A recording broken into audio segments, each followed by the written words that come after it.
Welcome to Women's Rugby Rundown 242 for April 13th through the 19th. It's another big week of heavy-hitting results as the Black Ferns and USA pulled off vital wins in Kansas in the Pac-4. While record-shattering crowds in Scotland and Ireland proved the Six Nations is truly catching fire. Spain captured their 9th consecutive European crown in overwhelming fashion, and the Seventh Circuit saw New Zealand continue their reign in Hong Kong. We're also keeping an eye on the domestic front as the finalists for the MA Sorensen Award were unveiled, but there was startling news out of Quinnipiac. Looking ahead, we have another blockbuster weekend of international women's rugby.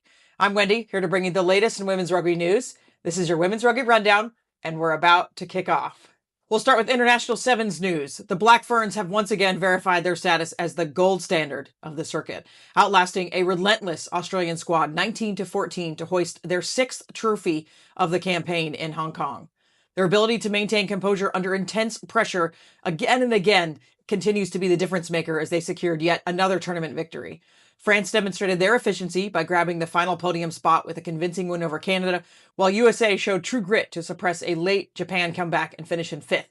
Spain remains the top dog among the chasing pack, finishing 8th and comfortably clear of the other 7-2 sides like South Africa and Brazil. The roadmap for the next stop in Valladolid is now set after the pools were drawn at the conclusion of Hong Kong Sevens. Pool A looks like a clear path for New Zealand as their group with Japan, Brazil, and Argentina, teams they just handled with ease in Hong Kong. The real drama will likely be in Pool C, where Great Britain faces an uphill battle against a surging French side, a dangerous Canadian roster, and a Spanish team that always finds an extra gear on home soil. Over in Pool B, expect some fireworks as Australia and the USA prepare for clashes alongside Fiji and South Africa. Now over to 15's news. The Oceania Championship kicked off with an absolute thrashing of Tonga by the Fijiana, who crossed the try line 13 times in an 83-5 rout. Debutante fly half Ngogo Rowe was the architect of the victory, contributing 21 points and showcasing tactical maturity well beyond her years. Over in the Pacific 4 series, the Black Ferns orchestrated a legendary escape in Kansas. Trailing Canada 14-5 at the break and down a player, New Zealand ignited for 31 unanswered points in the second half. Mayray Rungi Paul maintained her prolific scoring form, and Kaipai Olsen Baker provided the physical edge required to shatter the Canadian defensive line in a one-sided final 30 minutes that saw New Zealand win 36-14 over the Canadians. The USA Eagles also made a thunderous entrance into Kansas City, grabbing a 33-12 bonus point victory over Australia. It's a landmark result for head coach Jack Hanratty, representing his first major win. Prop Hope Rogers was a physical force with 2 tries, and teenage fly half Bella Vogel displayed veteran poise by slotting every conversion. In the Six Nations, England was absolutely merciless at Murrayfield, hammering Scotland 84-7. While the score was lopsided, the real story was the 30,000-plus fans in the stands, setting a new record for Scottish women's rugby. Ellie Kildune was also a nightmare for the defense, scoring a brace and a display that silenced any critics of the Red Roses' attack. France kept their Grand Slam ambitions alive by navigating a chaotic opening in Cardiff to defeat Wales. Despite absorbing 2 yellow cards and an early penalty try, Les Blues found their rhythm through player of the match, Pauline Bourdin-Sansus, to seize control late in the game to win 38-7. Ireland also enjoyed a historic day, thrilling over 9,000 fans in Galway with a 57-20 thumping of Italy. Local star Baben Parsons was unstoppable, bagging a hat-trick in a performance that saw Ireland reach their highest ever points total in a Six Nations match. In Amsterdam, Spain secured their 9th straight European title with a 43-19 win over the Netherlands, further cementing their status as a rising power. The results on the weekend did put some shuffle in the world rankings. New Zealand over Canada. They're now in 2nd, so Canada moves to 3rd. United States also leapfrogged Australia into 7th, but Hong Kong moving into 16th, Sweden into 22nd, and Belgium into 23rd. This meant that Portugal fell down 2 spots to 24th, and Netherlands down to 17th. In Asia, the championship is returning to Kazakhstan for its 20th anniversary, though the event is shadowed by Asia Rugby's provisional suspension from the World Rugby Council. Japan remains the clear favorite to extend their decade-long dominance. World Rugby unveiled that Hong Kong will host the WXV Challenger Division, part of the WXV Global Series. It'll be at the cutting-edge Kai Tak Sports Park. This is part of a new touring model for the top 12 teams designed to maximize commercial revenue and fan engagement through home and away fixtures. In a move to further optimize the game for female athletes, the trial of the size 4.5 ball is now expanding into the Elite 15s competition. Officials will be monitoring how the smaller ball impacts kicking accuracy and handling speed as the sport builds towards the 2029 World Cup. The 2026-28 cycle of the WXV establishes a clear roadmap for Women's Rugby World Cup 29 qualification, with the 2028 WXV Challenger Tournament serving as the final qualification gateway for the remaining spot in Australia. Now over to club and premier news. First, in the Americas, the domestic landscape in the States is currently dealing with some significant friction following a policy update from USA Rugby. The latest is that Women's Elite Rugby has gone on record to express their disagreement with the change while promising to develop inclusive alternatives for all players.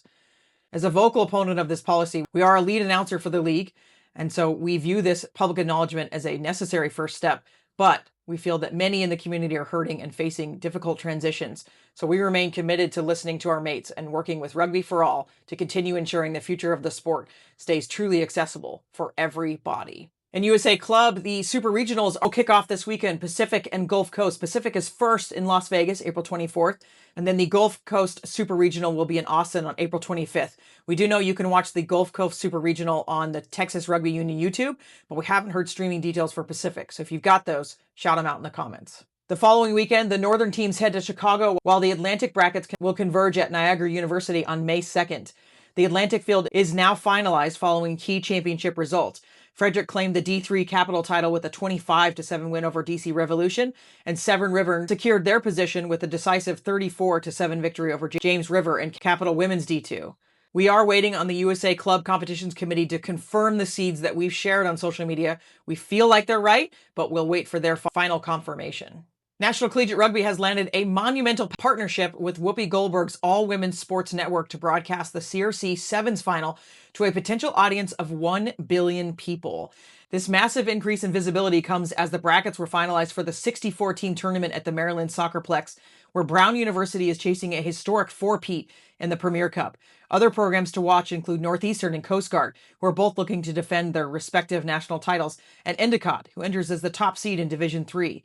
Fans can catch the early rounds on NCR TV starting April 24th, with the championship block airing live on AWSN on Sunday, April 26th at 1 p.m. Eastern. The NCAA women's sports landscape suffered another major blow this week as Quinnipiac University announced it will transition its varsity program to club status at the end of the current season. This follows a nearly identical move by Cal earlier in the year, marking a worrying trend. Quinnipiac officials cited a strategic realignment focused on financial sustainability and Title IX compliance, simultaneously announcing the addition of a men's distance track program. The decision has sparked immediate and intense backlash from the rugby community, including a viral response from Olympic medalist and alumni Alona Mar, who criticized the school for cutting the program that produced 3 of its 4 national championships. A petition to reinstate the Quinnipiac program has garnered over 23,000 signatures, with advocates pointing out that the team's annual $128,000 budget is among the university's least burdensome. Former coach and athletes have raised serious legal concerns, noting that Quinnipiac was previously under federal oversight for Title IX violations, and that this cut could land the university back in legal jeopardy. The transition leaves 27 student athletes in limbo, with many reporting that the loss of scholarship will force them to transfer or leave the school entirely. As 2 major programs have now been downgraded, questions are mounting about the long-term stability of varsity women's rugby in the United States. The finalists for the 2026 MA Sorensen Award, honoring the top women's collegiate player in the nation, have been announced following a combined vote from the selection committee and the rugby community. This year's shortlist features a high-caliber mix of playmakers and powerhouses. Yesenia Morales of Army, a defensive anchor and offensive weapon; Tiana Padilla out of Harvard, the captain who led the Crimson to a near three-peat; Talesi Uhatafe, Southern Nazarene, is an explosive runner behind SNU's NCR title; and the 2-time defending winner Frida Tafuna of Lindenwood. Tafuna, who has already made history as the first ever multiple winner of the award in 24 and 25, returns to the list after a standout Rugby World Cup performance with the USA and a win over Australia this last weekend. Will be seeking an unprecedented 3rd consecutive trophy. The winner will be revealed in the coming weeks and formally honored at the Washington Athletics Club's Gala in Seattle in June. Over in Europe, all roads in Ireland lead to the Aviva Stadium this Sunday for the Nigeria AIL final. It's a heavyweight rematch between the defending champions from UL Bohemian and the 2023 title holders Blackrock. The match is an opening act of a historic doubleheader and represents the absolute peak of the Irish club game. Now in Africa and Uganda, the domestic scene took a painful hit as the 4-time defending champion Black Pearls officially pulled out of the premiership due to a lack of funding. It's a heartbreaking exit for a team that has defined Ugandan rugby for the last 5 years, and it serves as a stark reminder of the financial hurdles that still exist for women's clubs across the globe. With the Pearls out of the picture, the Nile Rapids have surged to the top of the table after 7 matches, holding a narrow lead over the Thunderbirds and Avengers. The Rapids recently secured a walkover win that solidified their 23-point tally, while the Thunderbirds remain a constant threat with perfect win streak in their last 5 outings. The exit of the Pearls leaves just 6 teams battling for the title, turning the upcoming clash between the Avengers and the Rapids into a vital fixture for the championship match. That does it for us. As always, there's more news on our site at yscrugby.com. Never miss an episode of Women's Rugby Rundown by grabbing it where you listen to all your podcasts.